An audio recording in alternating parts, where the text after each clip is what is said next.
No tere päevast, härra Marko Tasan. Tere, Üle-Ulgaja. Täna räägime siis nii-öelda verbaalse viha kogemustest, et kuidas sellega on, et kas on sagenenud selline asi või kui tõsiseks? Sageneb tavaliselt siis, kui ilmad lähevad pimedavaks, siis ikka hullud hakkavad tegelema, elavad ennast välja nende peale, kes on lõbusamad, kellel võib-olla pealtnäha läheb paremini. Ja nii ongi, et siis, aga muidu ma ei ütleks, et on, ma oskan juba need inimesi nüüd paika panna. Et ei ole probleemi, et need, kes siis väga seal mögisevad, panen siis nimega üles need kommentaarid nende nimega, mõned isegi vabandavad, mõne laps vabandab, aga kunagi oli hullem. See oli aasta 2004, sellest ma võin rääkida. See oli mul üks fänn, ta oli selline täitsa hullumeelne, ta tahtis olla nagu mina, naissoost inimene. Et läks ka kunstikooli modelliks nagu mina ja siis pärast strippariks. Strippariga tööga hakkama ei saanud, sellega iga inimene ikka hakkama ei saa. Ja siis mul ei olnud tema jaoks piisavalt tähelepanu ja siis ta laskis helistada mulle, maksis nendele inimestele ja laskis helistada mulle, et kas siis mind nagu tükeldatakse suisa või siis kui ma tulen kodust välja, siis saan kuuli. No esimesed 3 päeva ma tõesti nagu mõtlesin, et ma äkki tulengi, saan kuuli, tulin juba vaikselt välja niimoodi. Aga see oli lihtsalt selline hirmutamine ja see kestis kuskil aasta aega, et sõbranna võttis siis kord vastu telefoni, sadama teatas, ta oli šokis. Mina olin metsus, et kuule, mis seal toimub, mis sa sellest rääkinud üle. Ma ei tea, et need on minu tervituskõned hommikused tihti. Ja siis viskas üle lõpuks ja siis üks tuttav, kes oli kunagine politsei ülem, tegi siis selle asja korda, et lihtsalt helistas talle ja ähvardas ja siis jäi see nagu päeva pealt vait see inimene, aga sellised inimesi on ikka olnud, et ütleme nii, et neid on, aga see oleneb, kui sul palgapäev lõpeb, ei ole raha enam, mis nad nagu on ka närvilised, et siin peale naistepäeva just tuli hästi palju neid selliseid kriitilisi kriitilisi, need on, see on kärbsesitt minu jaoks. Aga lihtsalt need kommentaari, ma sain aru, et naistepäev oli väga kulukas, paljudel meestel ja võib-olla naistele kingiti takjaid, on ju, ja siis oligi niimoodi, et taheti ennast välja elada lihtsalt. Ja et see oleneb nagu päevadest täitsa, et mitte midagi hullu, ma olen sellega nii ära harjunud, et ma oskan neid inimesi paika panna juba, aga otse loomulikult mõne inimese jaoks on päris õudne ikka sellised roppused ja sellised ähvardused, näiteks kui ma tegin loo Rita, vana Rita, siis oli ka niimoodi, et siis mõne mehe ema oli Rita ja siis taheti mind ka nagu metsa viia ja ühesõnaga selline tekst, et nagu ei saadud aru sellest, et Rita, vana Rita, söödan sulle kassisitta, see oli 2016.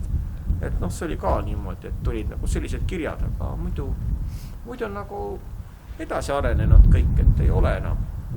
Aga ma nagu ei pane väga tähele neid selliseid kommentaare, aga nagu te näete, neid on ja inimesed ütlevad, et väga hästi panen ära.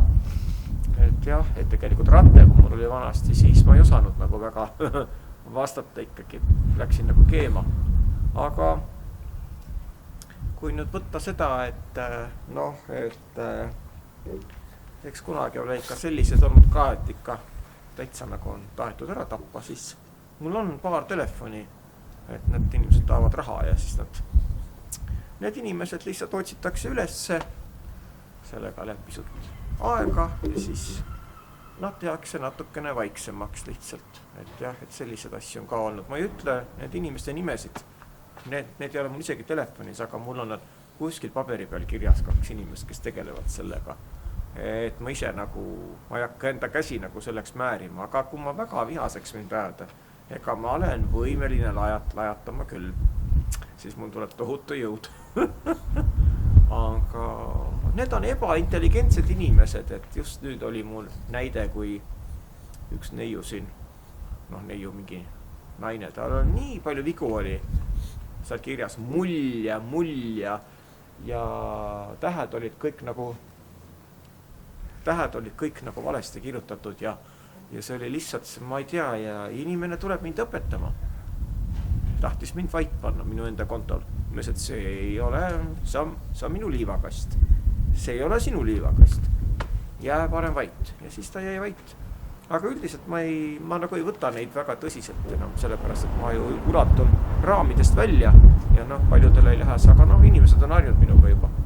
Aga netiähvardustest asi kaugemale ei ole arenenud?